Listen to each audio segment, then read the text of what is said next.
Hello and welcome. You are watching QTV and you are watching The Week in Review. I'm your host, Ade Darami, and sitting across the room, going through the stories with me, friend and colleague, Mr. Mboj. Mr. Mboj, as ever, welcome to the program. As ever, thank you very much. Thank you. And here we have, doing the signing, we have Lamin D. Sonko. Now, the show is a simple one. It's called The Week in Review. It's a bit of a giveaway. We go through 10 big stories from the week just gone by, and we spend a bit more on some stories than we do on others. So, I hear you ask, what's on the menu this week? Well, National Water and Electricity Company, NAWEC, they've had some explaining to do. And if you live in the Gambia, you probably guess what that explaining is all about. We also hear from the Ministry of Basic and Secondary Education, MOBSE, as everybody knows them. They've just promoted 3,800 teachers, and they've been doing some readjustments of schools and school teachers. Also, the Gambia Police Force paid tribute to the soldiers who were killed just over a year ago when they were sitting by the traffic lights. And also, preliminary population, housing and population census report is out. Also, we hear about concerns over traffic. Yes, again, recurring themes, you might say. And we go slightly abroad because the Secretary General position for the Commonwealth is up for grabs, and the Gambia has somebody competing for that post. I won't spoil it for you. And yet again, we hear about a migrant boats. In fact, 2 migrant boats, I beg your pardon, that have gone missing. And the worst is feared for 200 people who are on those boats. And we go next door to Senegal, where President Faye has just dissolved the National Assembly so that he can hold fresh elections. So these are some of the stories we'll be digging into. Let's get cracking, shall we? Well, I said at the top of the show, if you live in the Gambia, you've probably had lots of things to complain about in terms of your electricity supply this week. It's been dreadful for a long time, but this week kind of hit a new low. So we asked them to come in and do some explaining. Here's some of what they had to say.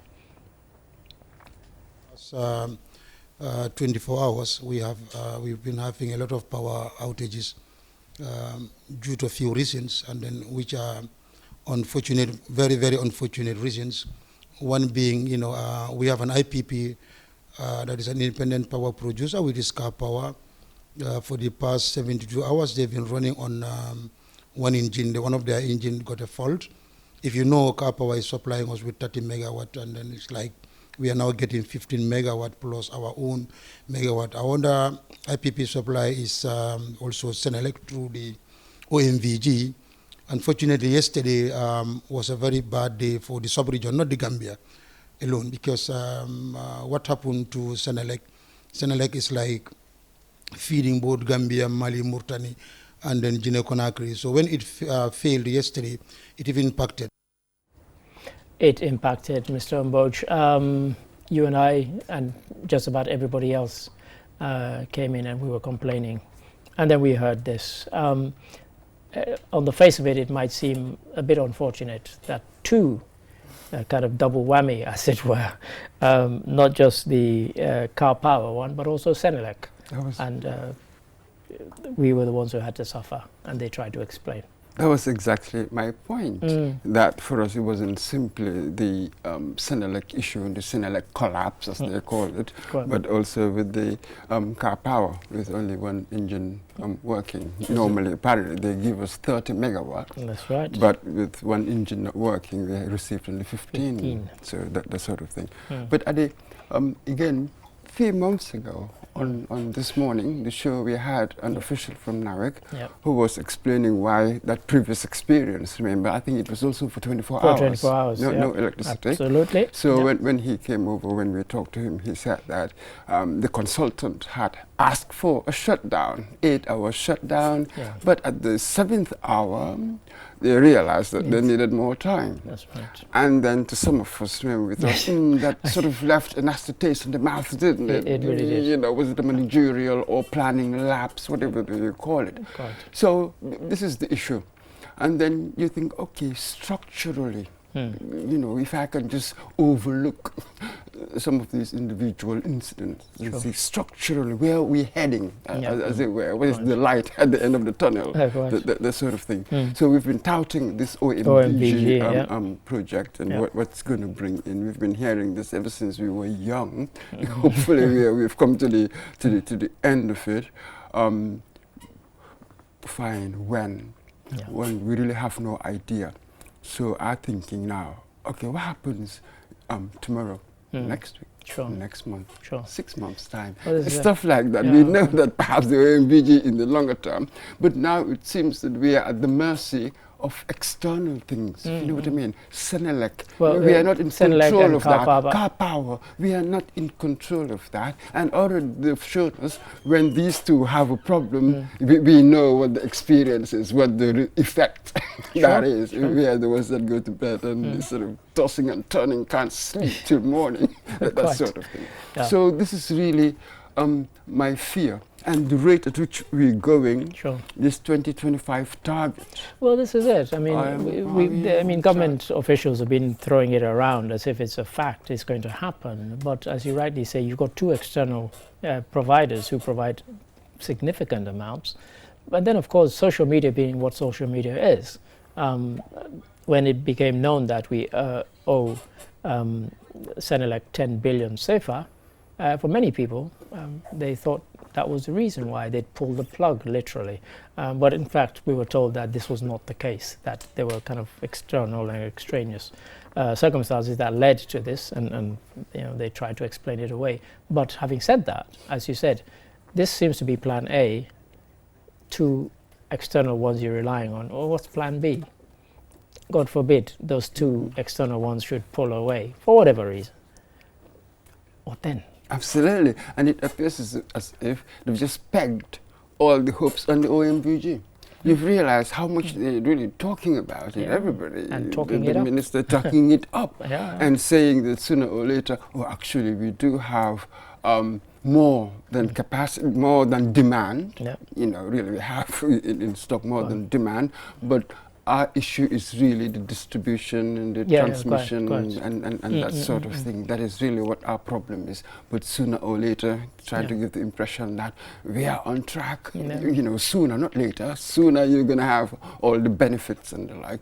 But the experience doesn't quite reassure, as it were, us, the users, the end users. I'm not sure whether... Yes, I mean, I think, and the problem down the line is that what you have is that there are lots of people building houses, and they'll be consuming ever more electricity. And at some point, those people who are consuming electricity, of course, the supply isn't meeting up with the demand. Yeah, absolutely. We just had the census. We will go into that and see the rate of growth and the like. Sure. For me, the issue is, and with that debt, talking about that debt, when we heard the minister, Nani Juara, Minister of Petroleum in the National Assembly, That's right. saying that, of course, because of cash flow The issues, energy minister. energy, sorry about that, energy minister. Yeah, quite. So when he talked about the cash flow quite. issues and the like, I remember the day before that, somebody came to me and said, a good number of Gambians, is it most, we all sort of buy electricity, the cash power system. There's money, there should be cash flow. Where does it go? Right. So stuff like that, for a long time we've sort of discussed the managerial efficiency, especially when it comes to financial management, the efficiency of some of our state institutions. And should we look into that? Sure. But right now, we're really vulnerable to lots of external shocks, as this has proved. And then what everybody's talking of OMVG, when is it going to sort of be fully operational? When do we begin to see the benefits?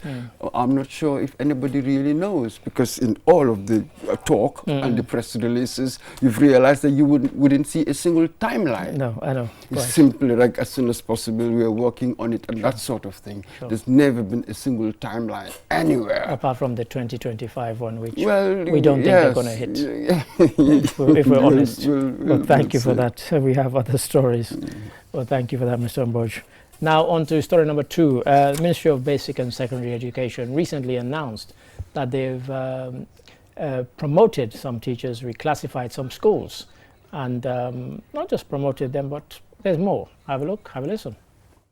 A revised scheme of service, SOS, for the teaching cadre shows 3,862 teachers being promoted, several of them for the first time. The ministry says their promotion come with improved pay.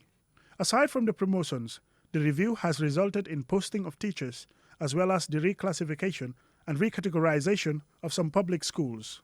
Louis Moses Mendy, the permanent secretary at the Ministry of Basic and Secondary Education, explains. It has created quite a number of positions, administrative positions at school level, such that people would ordinarily have to move. And in movement of teachers, we need to ensure that they are appropriately and properly placed. And that takes time.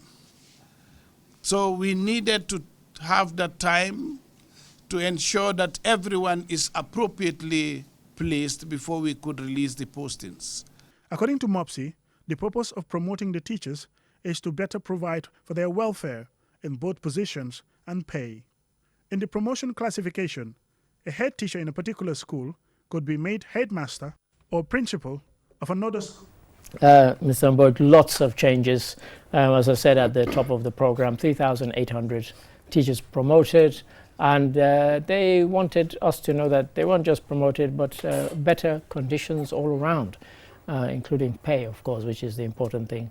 And when you dig deep into it, apparently they're trying to attract some of the brightest, the best and brightest, which hasn't always been the case. Let's be frank. Is this the best way to attract the best and the brightest? It appears to me that the motivating energy, as it were, of this change was, well, they said it, welfare and pay. But then that leads me to, what should be the criteria for teacher promotion? We have to go back to because these 3,800 in one go this seems mass, quite absolutely. Ah. Often, what do you look for?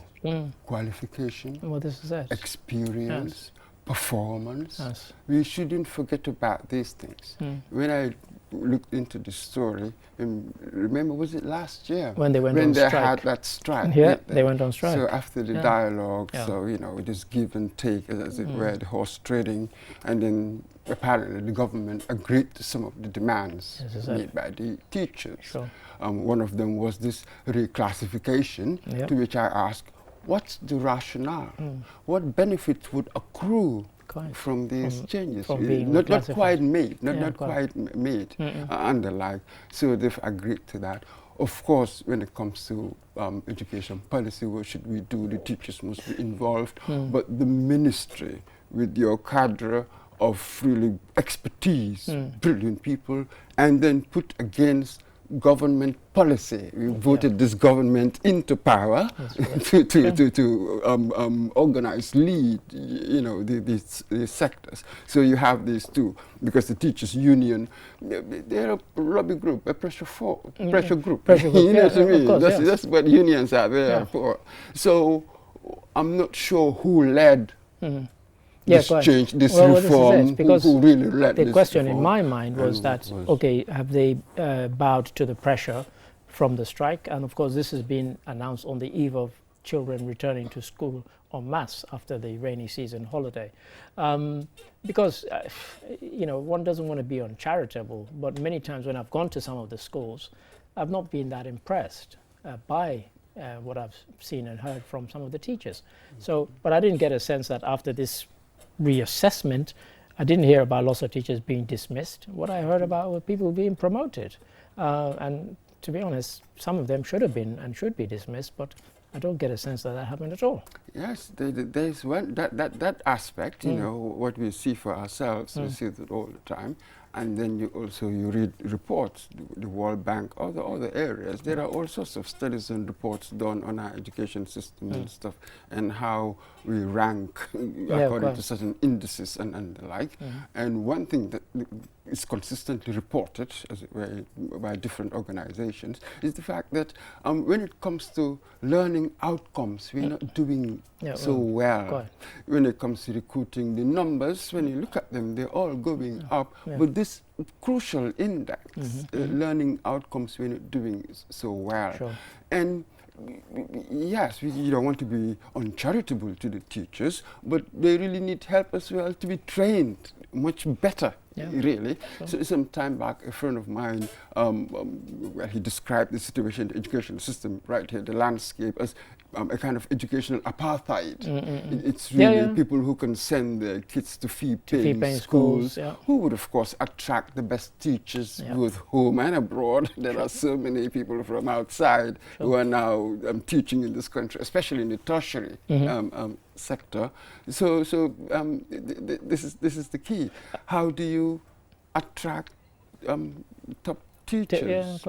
Because it seems to us that the whole system is selling a lot of people short. That's right. I mean, when I was one of the people involved in the Our Education, Our Future conference in 2018, we visited about 10 state schools and 10 fee-paying schools, and the contrast was stark. I mean, it was shocking. And in fact, I made the statement. I said, 10, 15 years from now, all these children from these fee-paying schools will be running the country, and the people that they will be bossing around will be the ones going to the state-funded schools, because the gap in terms of confidence and articulation and whatever else you want to, it was huge. And just speaking to them, you know, and without exaggeration, in most of the state schools, when I would go, I would finish speaking, and I would say, any questions, and nobody will say a word. In the fee-paying schools, I'd barely finished speaking, and hands were already going up. And the confidence, they take that confidence forward with them. But also, you know, I just got the sense that the teachers were better. Yes, you know, and so I was kind of depressed, if I'm honest. And I can corroborate that, because at some point I served as a training manager at a tertiary institute. Sure, it was yes, called of course, QIT. And that was exactly it. We had summer classes for students of grade 9, pupils of grade 9 to 12 to come and do IT, you know, introductory IT and the like. And I saw similar patterns that pupils from fee-paying schools, that confidence and articulate and asking questions and which really you want in children, as it were. Yeah. But again, the others not so much so. Those who went to public schools, which makes really the role of the public school much greater, because there the difference also comes from the home background. Indeed, indeed. So because with these fee-paying schools from what we would call perhaps middle class, in the sense that educated, especially those from that background, educated parents, living reasonably professionals, that's it, you have a reasonable quality of life and ease and the like. These are all, they all lubricate, as it were, the learning process, aren't they? So, but this is it. Others without that, then the school becomes important.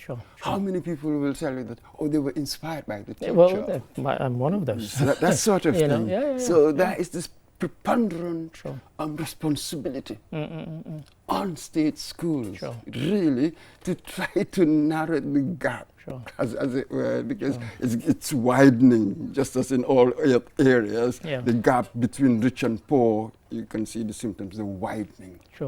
And I mean, it's one that I think we have to keep an eye on, because I also saw comments complaining we can't spend forever on this, but some of them talking about the redeployment, saying it was biased. But I asked the people to explain what they meant, but they couldn't. And this was on Facebook, on the MOPSI page. They were complaining, because that's the other thing, as well as the promotions. People have been deployed and redeployed to different parts of the country. But this is how it has always been. It's always been that way. My father was a headmaster in Sifu. Right. And then afterwards, Kenya Badibu. So teachers went around all over the place. It's a mobile thing. So I just do not understand what's going on now. It's just that now, perhaps, maybe facilities in some of these remote areas are really so dreadful. That's it. So, of course, people would be reluctant to go. It's just natural. We have to do something about that. But the fact of having these redeployments, has always been there. It's always been there, and that's how it should be. Sure. Thank you for that, Mr. Birch. And that takes us to story number 3. a year ago, just over a year ago, a tragic incident when 3 police officers were shot as they sat around near a traffic light, and 2 of them were shot fatally. The survivor was a female police officer. Now this week there's been a memorial service for those 2 who died.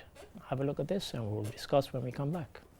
In September 2023, at around 9 p.m., Police Intervention Unit officers Pati Jallow and Sanjay Gomez were fatally shot while on duty at the Sukure Jabang traffic lights. A lone gunman armed with a 9mm pistol opened fire on the officers, killing 2 and injuring a 3rd. The assailant escaped in a black BMW car. 1 year later, the GPF, together with the families of the deceased, gathered to commemorate the fallen officers. Sergeant Sidi Mukhtar Toure is the Inspector General of Police. This fateful day, the lives of these young patriots were snuffed out. Their families, friends and loved ones were robbed of their sweet company. Neither Pieces Jallow and Gomez nor their respective families expected to be told later that evening that they are no more. Mr. Mboj, we say a year on, tragic incident, and thankfully a very rare incident in the Gambia. They were remembered, court cases still kind of rumbling on. Alleged assailant allegedly confessed and so on. But this was something that at the time it really shook us. I remember I drove past not long after the incident had happened, and I just assumed there was some kind of commotion until we were told, no, they're diverting traffic because police officers have been shot. And I just thought, no, this is rubbish. And then, of course, later on the news came, and sadly it proved to be true. Absolutely, and because of the rarity, that's why I just dismissed it as Yes, rubbish. yeah. Absolutely, it was a sorrowful incident, and most of us were asking, why? Yeah, quite. You know what I mean? These things sometimes happen. You know, we've got experience in life. Yeah. You know, and anything can happen, but then. And it even seems mindless. So we're all curious to know what's the motive. You know what I mean? What's the motive for doing this? You're killing these 2 people, but then, as the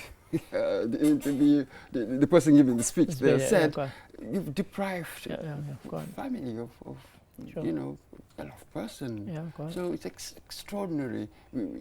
It is said that sometimes you come against sort of the wall of language. What else do you say? It's I mean, that situation that's right true. Now, I don't really know how to explain these things, except for sort of just like compensation that the person is taken to court, and we'll begin to know things, which helps. It's all part of the closure for the family, I think, as well as because we interviewed the family for that story, and they said that they hope there will be justice, and they expect there to be justice. But you know, what's justice? Can never bring somebody back. You know, I know. But it still is in the nature of the human being that you want justice in these whoever was circumstances. responsible, Whoever you want was them responsible, to you know, we want justice. That is why, without a just society, you really cannot have stability. Well, true. that sort of thing. Right. So that is very important. But the rest, this is where our faith really comes to help, because nothing else can. And I suppose that's why people just resort to, in the end, that was God's will. Perhaps it's a way of providing closure, you know, at that spiritual level, but yet in the temporal world, you want justice, you want the person, you know, responsible for this to be prosecuted. Thank you for that, Mr. Mboj. Thank you. Indeed, thank you. And story number 4.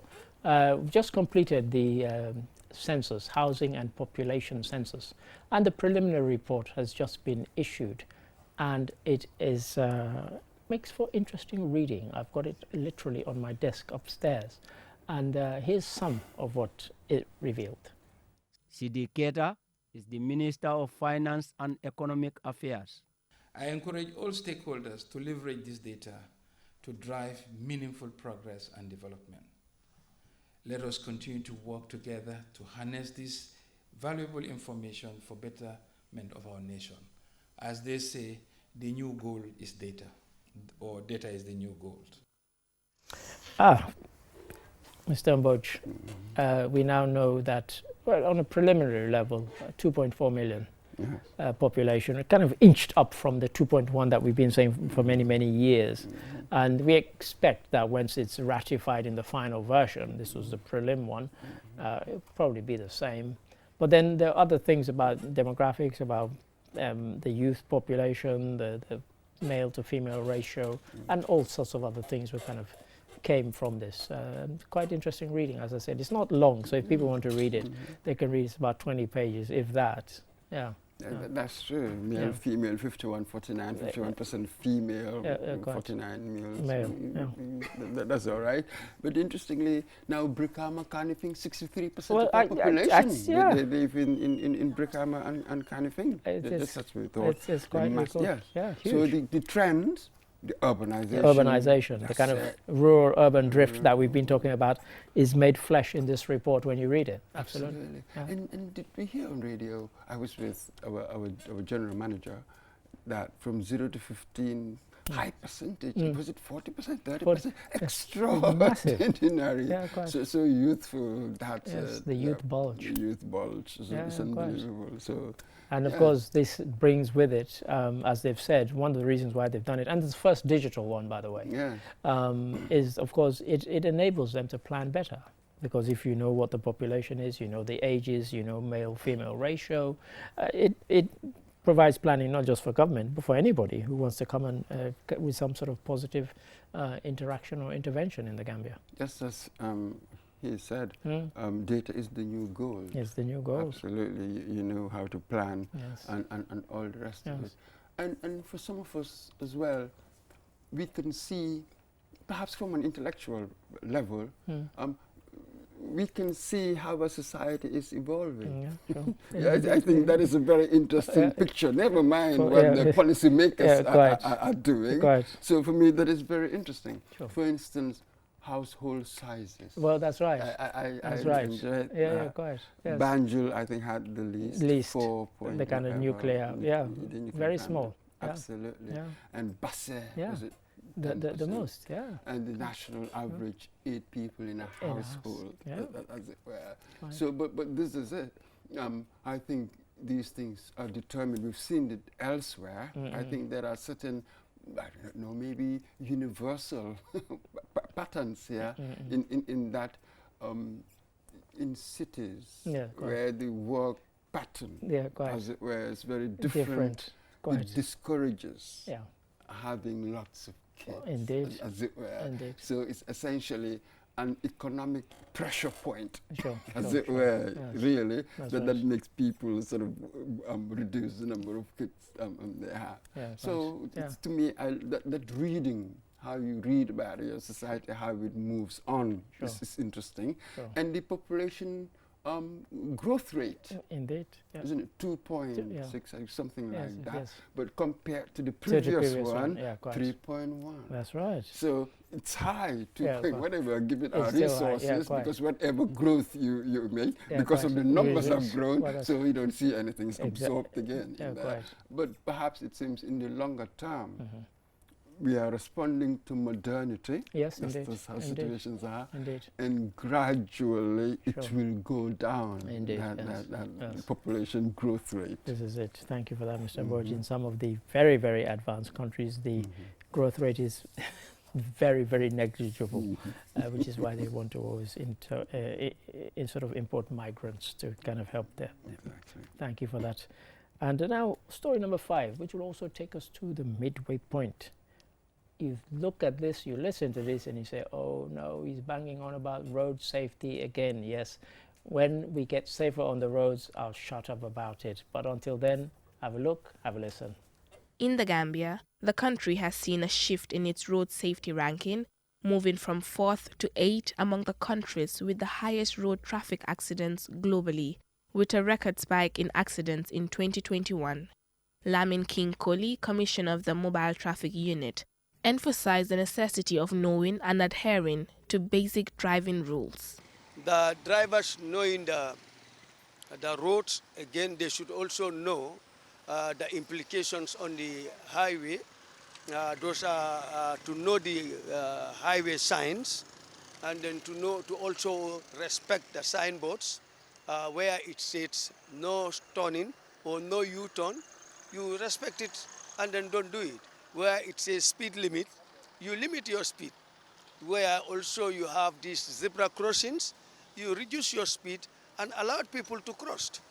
Commissioner Koli highlighted recent achievements in enforcing traffic laws, including crackdowns on reckless driving and enhanced road safety campaigns. We are a law enforcement agents, and then we are looking or going after people who violate those laws. And then so far so good. Just for the month of July and August, we score over 2,500,000. Because I can vividly remember in July, on enforcement of the law, we are able to ticket the violators about 1,036,500. Mr. Mboj, I think you can tell from Commissioner Koli's demeanor there that he's rather pleased about this figure. And when we discussed it in the office, I said, at the time I was saying it jokingly, but I'm saying it not even jokingly now.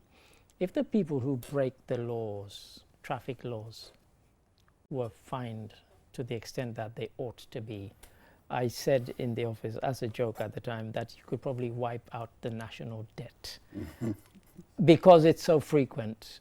So even though he's patting himself on the back, I think it's the merest drop or spit in the ocean, really. There's a long way to go. Of course. For me, it was quite, I don't even know how to describe it. The first question was, okay, what are the criteria for success with these things? What's the purpose? What do we want to achieve here for people to follow regulations and rules and drive sensibly and the like? Sure. But sir, it appears that you're judging success by the money that you're taking in. Yeah. It reminds me of these councils in London. To judge success with these things. So I wouldn't say flabbergasted, but I was just taken aback. I was struck by that.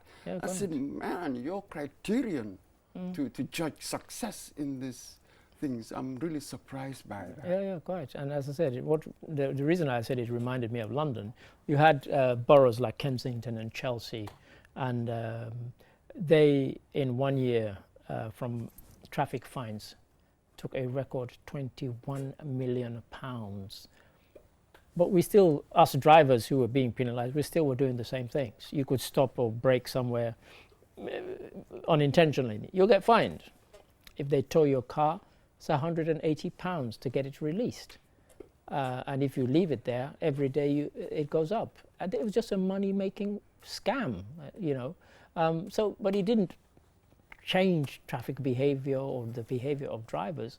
And that's a danger when we're kind of patting ourselves on the back and saying, oh, you know, we took up this amount of money and that's a sign of success. It's not for me. And because as I told the Commissioner himself face to face when we sat here, I said every night I can leave here at 9 or 10 o'clock, and before I get home, 15-minute drive, I would have passed 20 cars 10 o'clock at night with no lights. Nobody's stopping them. Nobody's finding them. So what's the point? You know, what is this kind of road safety? So I even said to my colleagues that the next time they have Road Safety Week, we're not even covering it because it's a kind of photo op. Absolutely. You know? And you see in countries where they enforce rigorous road traffic regulation, look at how they do it. Yeah. It is often the council.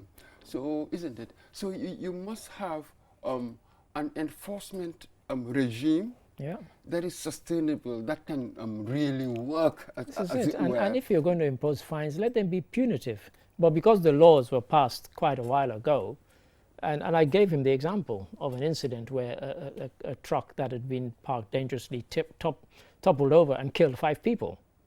The fine was $1,500. You've killed 5 people. I mean, come on. That's it. You know. Yes, that's one of the ways to tackle this is to have the right legislation. Of course. Really, for this public policy sentencing, isn't it? And I don't blame the police because they don't pass the laws, but they enforce them. That is precisely what the problem is. The architecture, as it were. What are the institutional arrangements to give us the outcomes that we want? If that arrangement is flawed, then you're not going to see it. That is why I really keep on emphasizing on that there are certain national tasks that we should be carried out through local government. And not centralized. They're not central authorities. Sure. Then you can have that uniform application of it across the country and the like. So right now, what is it they can do? You can be at a certain place only sometimes. You can't be everywhere. You can't be everywhere. And then we know the kind of people we are. Sure. It is really shocking that we can't do self-policing. So whenever I think that I can get away with it, I will do it. So what is not driven by a sense of sort of civil propriety, but my convenience. I'm really driven by my convenience. Very sort of self-referential, and in fact, there are at least 4, I hope there are at least 4 or 5 drivers who are watching this, because yes, I'm the guy in the grey RAV4 who was shouting at you because I stopped at a zebra crossing and you nearly knocked over the people who I was allowing to cross. And then you were wondering why I was screaming at you. You know, you're meant to stop because they're walking across. You know, and it's like we need to re-educate ourselves. We keep talking about sensitize. I hate that term when you mean educate or re-educate people. We need to educate and re-educate people that if you're driving a car, there are certain things, there are rules, there are regulations, abide by them. Yes, and in our report, we quoted another report, 2023 report, which said that, in fact, 30% of road crashes in this country involve students. Not surprised at all, 51% in injuries. There are kids all over the place out there. So this is it. And drivers have our attitude, so impatient. That's it. You see, when we're coming to work, myself and the GM, when we stop at zebra crossings to allow people to cross, the one people behind honking. you is just honking, so impatient, they're honking their and then they will go and around, try to pass. You will knock that person Actually down. happened today, and I'm not making this up. Actually happened today. Going on out there. So we keep on blaming institutions and governments and authority, not looking at ourselves, but really the civil space, public space, is just so uncivil. This is it, and we need to change. And that takes us to a nice break, and after the break we will have 5 more stories.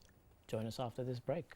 You asked for it, and QCell is giving it to you with our new and improved Sunyu Bundle Mega Promo. Now you can get more data at cheaper prices. Buy any of our bundle packages and enjoy massive discounts. Dial *303# and enjoy browsing on the network with the biggest coverage. Buy a 20 megabytes data bundle for as low as $7 and 50 bottles today, or purchase bigger bundles up to 20 gigabytes. Yes, that's right, 20 gigabytes of data at your fingertips. With our mega promo bundles, you can browse more, chat longer, and stay connected on the go, anytime, anywhere. For more information, call our customer care on 111. QCell. We innovate. Orders follow. Terms and conditions apply.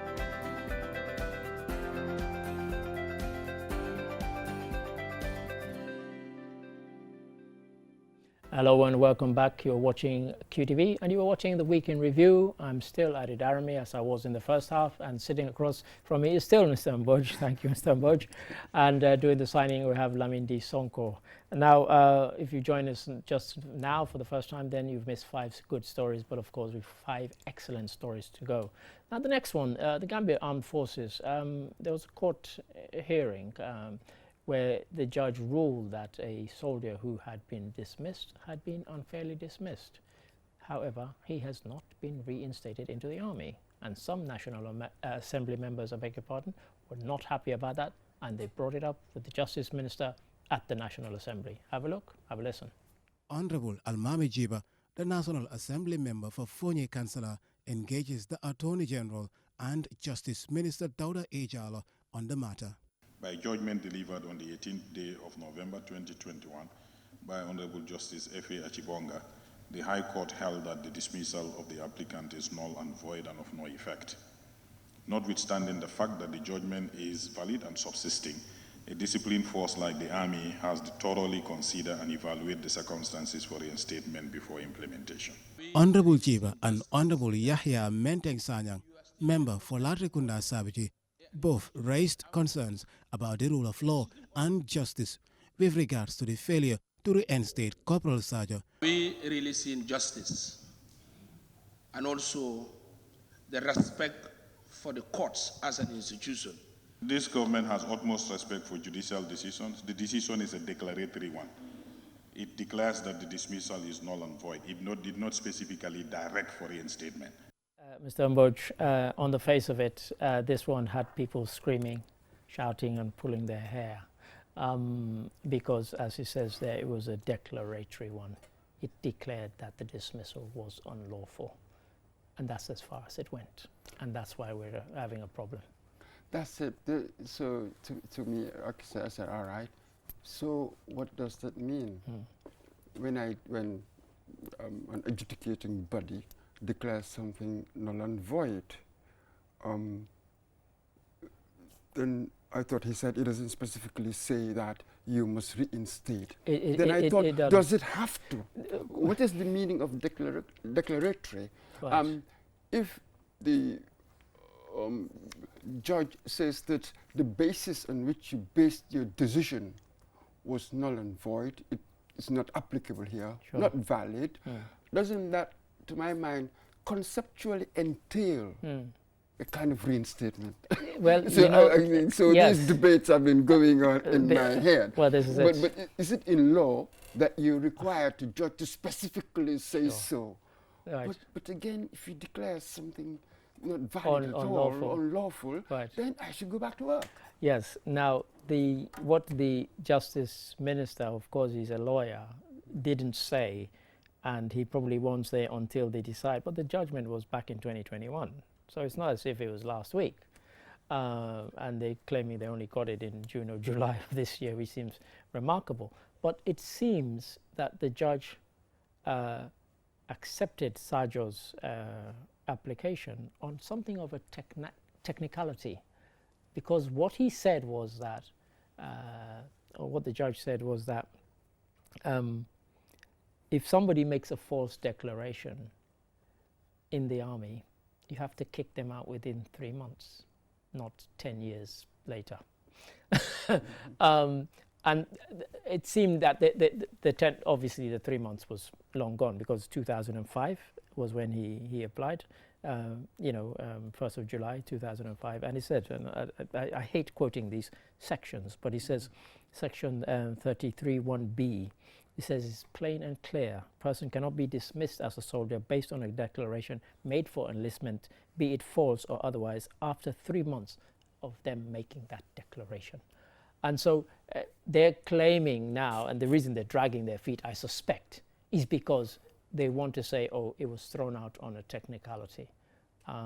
But for Sajo, he feels he's being victimized because initially they started investigating him because they thought that he was the son of Salif Sajo, of the Casamance separatist movement. And it seems he's implying that when they found out that was not the case, they found something else.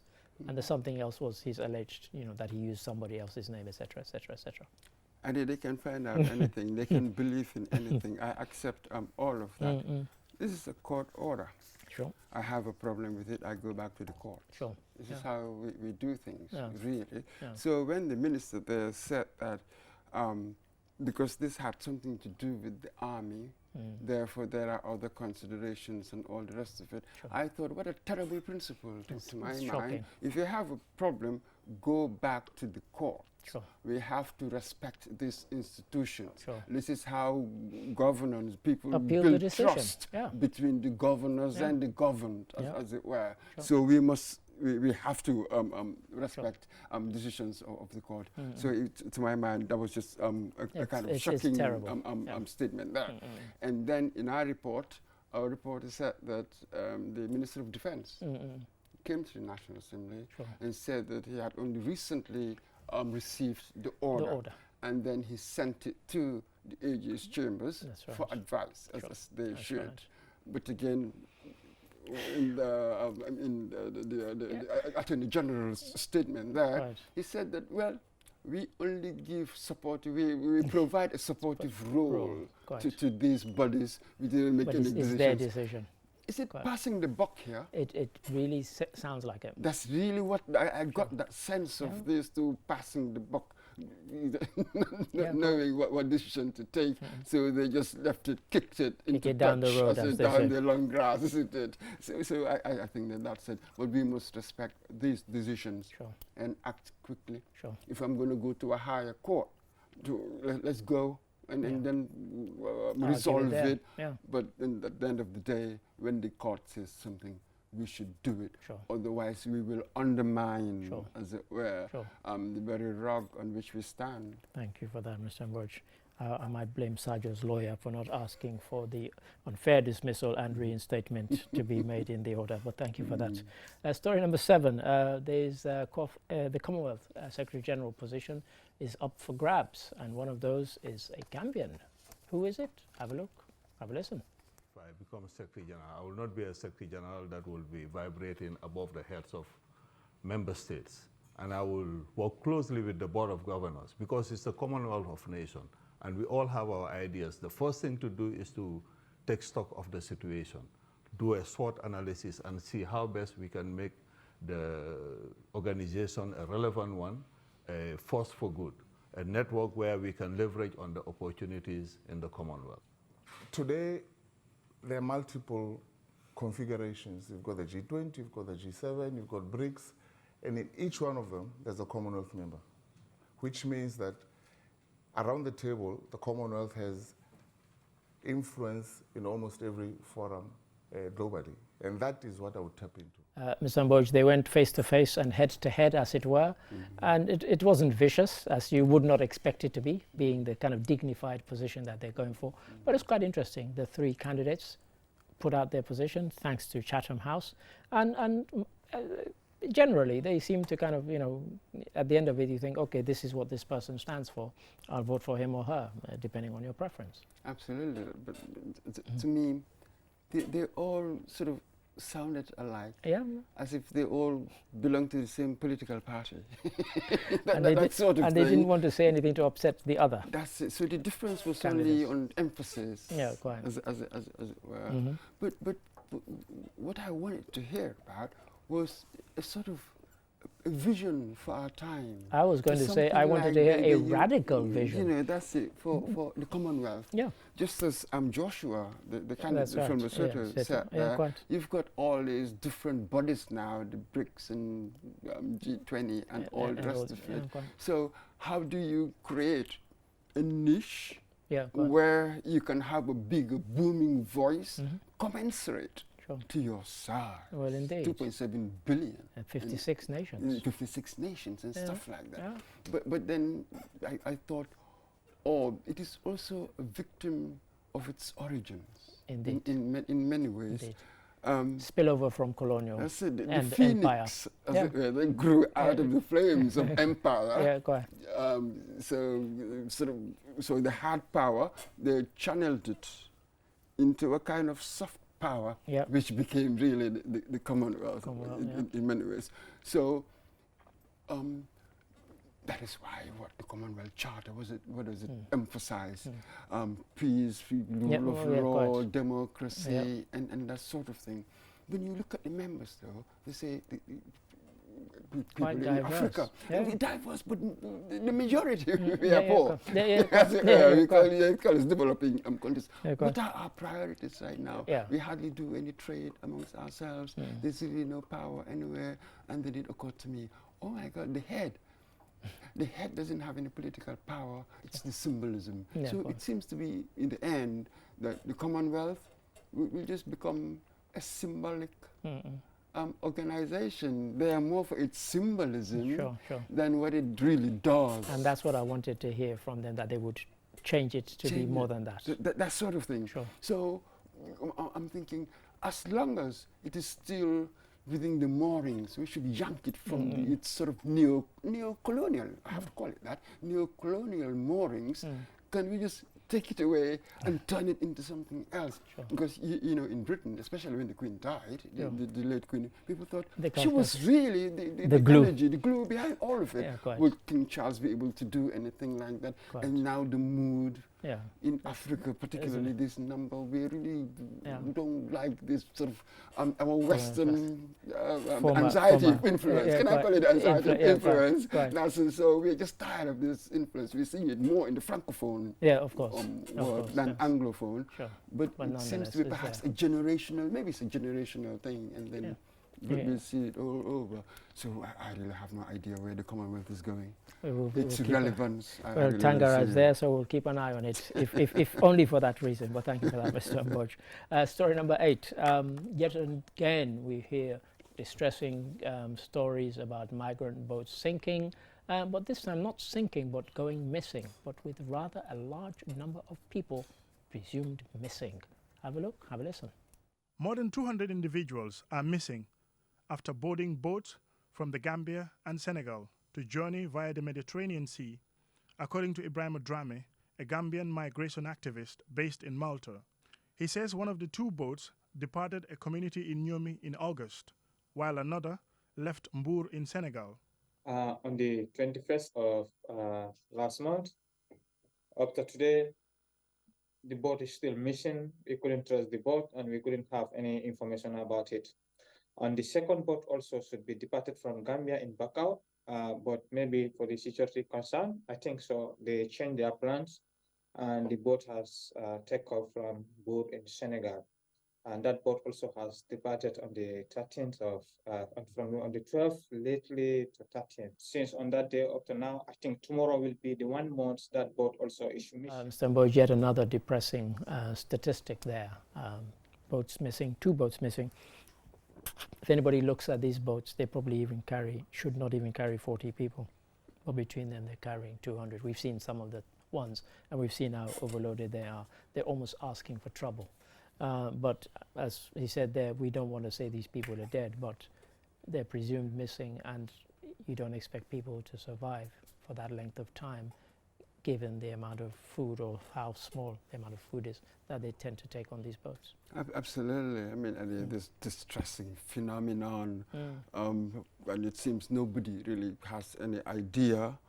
You get stories all over the place of these tragedies happening, yet it hasn't stopped anything, because when you look at the figures, the Spanish were so worried. That was why recently the Spanish PM came, that the numbers arriving on the Canary Islands and other islands, they've just been increasing. So they will be with this sort of horror story, it seems, for a while, until we can muster, gather the right political will and the right, I told a colleague in the office that we were going to have this story on this program. He said, do you keep putting these stories because you think it will frighten people off? I said, I'm not sure I'm doing it for that reason, because I don't think anything seems to be able to frighten people off. I just think this is a tragedy, is something that we should discuss. Because it is happening. Yeah, quite. It's just as simple as that. We are like a news program. Yeah, quite. It's happening. I cannot censor that. It is not for me to censor it, just to show, the frequency of it, and that is the reality. And can we frighten them? Maybe you might succeed with some, but here the idea is for elucidation, understanding it, getting it from different angles. This is what we've seen, and we interview some of them. Perhaps with this understanding, this is what will inform policy. It seems all over the world. Everybody's grappling with this. The English Channel, keep the boats out, keep the boats out. So one party had to campaign on that slogan, electoral campaign. So this is it. It's a problem all over the world. So, but we will keep on talking about it because it happens, and then keep on trying to see how one can stem this. Thank you. Stem the tide, literally. Thank you, Mr. Mboj. Story number 9, next door, Senegal. President Diomaye Faye has just announced the dissolution of the National Assembly. Why has he done that? Have a look, have a listen. Faye and Ousmane Sonko, the country's prime minister and a popular opposition figure who helped catapult Faye to victory, have blamed the parliament as their political party PASTEF does not hold a majority in the assembly. This, says Faye, has blocked him from delivering his promised reforms. In June, the Benno Bokk Yakaar coalition, led by the former President Macky Sall, cancelled a budgetary debate in a dispute over whether Sonko was required to issue his government's policy roadmap, with Sonko arguing that he was not required to do so. Mr. Mboj, this story and the next, we don't have much time, but Sonko said, and I saw the broadcast, that no, although it might have been a tradition that people publish the roadmap, I actually don't have to do it. So it's not, the law doesn't say I have to do it. And of course now, it's a risky one. They think that because of their popularity, they can call a snap election, which is essentially what's happened, and win, and then get a majority in parliament to then see through their policy agenda. Absolutely, and that's the only way to do it. And luckily for them, it's what, exactly 2 years since these parliamentarians were voted into the parliament, that's right. And that's when, that's you, when can you can do it. You can get to Exactly. do it, and right. he does. Of course, it's important that they do. Otherwise, these people will veto all the plans. Gridlock. Yeah. This is really what the problem is. When you have this executive, this presidential system, you mix it up with this parliamentary system. So where you have the president from one party, parliamentarians from another party, or you're going to have gridlock. It's not going to happen. So they're just going to hope that they will have majority PASTEF in the parliament. It's a gamble, it's a big gamble. But it's a brilliant move to my mind. This is really the right time to do it. Now, would it work? It will be another test of their skills. Can they transfer that presidential victory, that triumph? Can it be reflected in the parliamentary? That's our challenge. That's what they'll be hoping for. Thank you for that, Mr. Mboj. And now, final story, the National Youth Service Scheme. They've just introduced the 15th cohort. Yes, 15th. Have a look, have a listen. We'll tell you what it's all about. With this type of training, we will instill discipline, commitment, loyalty, and patriotism to the young people of this country.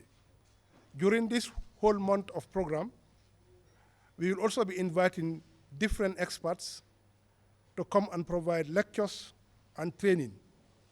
Bakari Waibaji, the Minister of Youth and Sports, praised the diversity of participants in the 15th batch, noting the broad representation across gender, region, and ability. We are also very delighted that again we have shown our inclusivity by ensuring that we have young people of different backgrounds, some who are from the hard of hearing, who in otherwise don't get to have these kind of opportunities. But here again, we're having young people who are migrant returnees, who are also given the opportunity to have a second chance in their pursuit for success. Mr. Mboj, discipline, commitment, patriotism. This is what we're trying to instill in these young people. Scheme started back in 1996. It kind of went into kind of a sort of hiatus, but it was revived by His Excellency the President, Adama Barrow. Ade,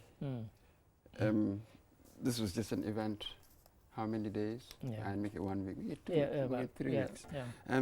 You see, if I'm going to teach a skill, like welding skills or plumbing skills, I might be able to do so in a week. I could achieve a lot within a week. So when I want to teach discipline, commitment, patriotism, oh my God, it takes a whole lifetime. So I don't want to reduce this to a mere charade.